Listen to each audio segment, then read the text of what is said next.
Hoje nós vamos fazer uma mistura aqui. Então, só para vocês entenderem que estão chegando no canal. Eu gosto muito de estudar a Bíblia, né? E eu utilizo, fui incentivada, né? Fui ensinada que a gente, quando vai estudar a Bíblia, a gente tem que ler outros autores que também interpretaram. Então, você que já passou numa faculdade ou já fez um curso, alguma coisa parecida, já teve que estudar um livro antes para poder responder as questões, certo? Então, o nosso desafio está sendo baseado no livro através da Bíblia, tá? É uma série de estudo que o irmão Meyer Perham, né? Ele fez esses estudos, mas também eu hoje vou utilizar a Bíblia em esboços, tá? Que é uma série de fichamentos, também mais resumido, da leitura da Bíblia. Então, Kelly, por que você está usando os dois? Bom, eu estou usando a técnica de fichamento. Então, eu leio e é como se você estivesse copiando, montando as suas fichinhas com o número da página e tudo. Mas aqui não, aqui a gente vai ler o texto e vamos dar, né, em vez de você escrever, você vai ouvir, porque eu estou lendo para você. Depois eu recomendo que você faça a sua leitura da Bíblia, tá bom, querido? E querida. E aqui eu tenho o Evangelho segundo Marcos na Bíblia em esboço, tá certo? Então, dê essa explicada para vocês entenderem. Então, agora eu vou ler um trecho do capítulo 3, tá? Do Evangelho segundo Marcos, do livro Através da Bíblia, tá? Nesse livro, ele está dizendo o seguinte, ele está explicando o que é o tema do livro. Então, eu vou ler para você sobre o tema, tá bom? Ele foi escrito para um povo militar, romanos. O Evangelho de Marcos fornece uma breve narrativa da campanha de 3 anos do capitão da nossa salvação, dirigida e determinada em prol da libertação de nossas almas e derrota de Satanás, pelas obras de Cristo e seus sofrimentos, morte, ressurreição e triunfo. Nesta narrativa, Jesus é apresentado como o conquistador poderoso. Pausa. Bom, eu quis trazer esse trecho aqui para a gente poder entender que esse autor, ele está falando para um povo, né, para as pessoas que estavam listadas num exército, certo? E aí você vai ver que a roupagem, a abordagem que ele está trazendo, como eu disse anteriormente, não está errada, tá, gente? De fato, quando a gente conversa com um povo, com as pessoas que são de um exército, a gente tem que ter um diálogo, né, baseado nisso. Então, ele trouxe essa adaptação. E aí você vai entender também que aí eu vou fazer uma outra ponta com o autor do livro da Bíblia em esboço, ele vai trazer o quê? Que o escritor desse evangelho, né, que no caso Marcos, ele afirma que também foi escrito para o povo, para o exército romano. Ele coloca assim, foi escrito assim em Roma para os romanos. Muitas pessoas creem. Então, você vai observar que tem poucas referências, né? Daqui a pouco a gente vai ler, falando dos costumes comparado ao livro de Mateus. No entanto, é interessante lembrar que aqui na parte do Evangelho segundo Marcos, da Bíblia em esboço, ele coloca Jesus como servo. Então, quando a gente fala para o povo romano aqui da Bíblia em esboço, que foi colocado, é um povo que está indo à guerra. E aqui, na interpretação desse outro irmão, ele coloca o Senhor como servo. E é interessante, por isso que eu quis fazer esse contraponto com vocês, e é aqui que a gente vai focar um pouco mais na Bíblia em esboço.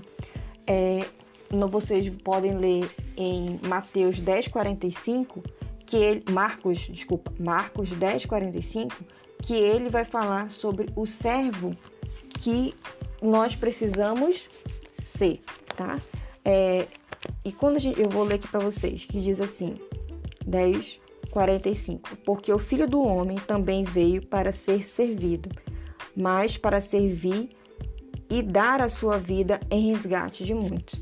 Então, você imagina o conflito que foi para esses soldados que estavam em guerra, né? Que estavam ali, lutando por Roma e agora eles terem que se colocar também nessa posição de servos, né? Então, um povo romano, um povo que estava lutando para conquistar.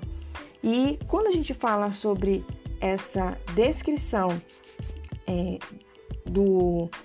desse autor, eu quero aproveitar e ler para vocês o que o próprio autor ele está falando sobre o propósito do livro. Então, foi escrito assim, se crê em Roma para os romanos, consequentemente há poucas referências às escrituras do Evangelho. As palavras judaicas são explicadas, no caso, se você abrir, né, em umas referências, Marcos 3,17, 5,41 e 7,11, vai estar aqui na descrição do podcast, refere-se a poucas referências que foram feitas, porque como foi escrita para um povo romano, então eles conheciam praticamente nada da cultura do judaísmo. E, ao mesmo tempo, quando a gente olha para a Bíblia em Esboço, ele divide esse perfil desse servo em 5 etapas, né? A primeira, a chegada e a identidade do servo. Então, quem era esse servo? Quem era o Senhor Jesus? Então, ele explica para o povo romano quem é Jesus. Por isso que essa característica, a gente sempre diz que o Marcos ele é um livro, parece que a pessoa escreve correndo, mas é porque, lembre-se, estamos falando para romanos, para pessoas que são da guerra. Então, eles não têm realmente tempo para ouvir, né? E ele tem que ser muito assertivo em suas palavras. Então, no capítulo 1, ele começa justamente com a pregação de João Batista e o batismo de Jesus. Então, ele mostra que o Senhor Jesus é o servo de todos e não somente dos judeus. O servo é filho de Deus, que ele foi revelado, né, no versículo 1, que diz assim, versículo 1, o princípio do Evangelho de Jesus Cristo, Filho de Deus. Então, o próprio Marcos já fala, né, que o Senhor Jesus era o Filho de Deus. Então, ele já vai logo apresentando quem é esse Senhor. Então, eu posso dizer uma coisa para você, a lição que fica, né, que eu concordo que ele fala aqui nesse trecho. Eu nunca poderei servir a Deus acertadamente se não for seu filho pela fé em Cristo Jesus, se não tiver um testemunho e a plenitude do Espírito Santo. Então, nós só vamos conseguir sermos servos do Senhor se nós, de fato, compreendermos que nós precisamos viver a nossa vida através de Jesus, o Espírito Santo possa nos conduzir nesse processo. Depois nós temos a fidelidade do servo, né, que é colocada no capítulo 1, versículo 12 e 13, que diz assim, e logo o Espírito o impeliu para o deserto, e ali esteve no deserto por 40 dias. Então, quantas vezes nós somos tentados?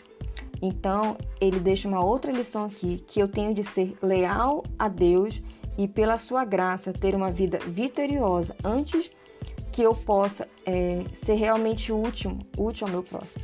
Então, assim, eu preciso ser primeiramente leal ao Senhor para que eu possa, de fato, compreender aquilo que Deus quer fazer e para que eu possa também anunciar o Evangelho ao próximo. Porque como que eu vou anunciar sobre Jesus se eu não tenho uma experiência com Ele?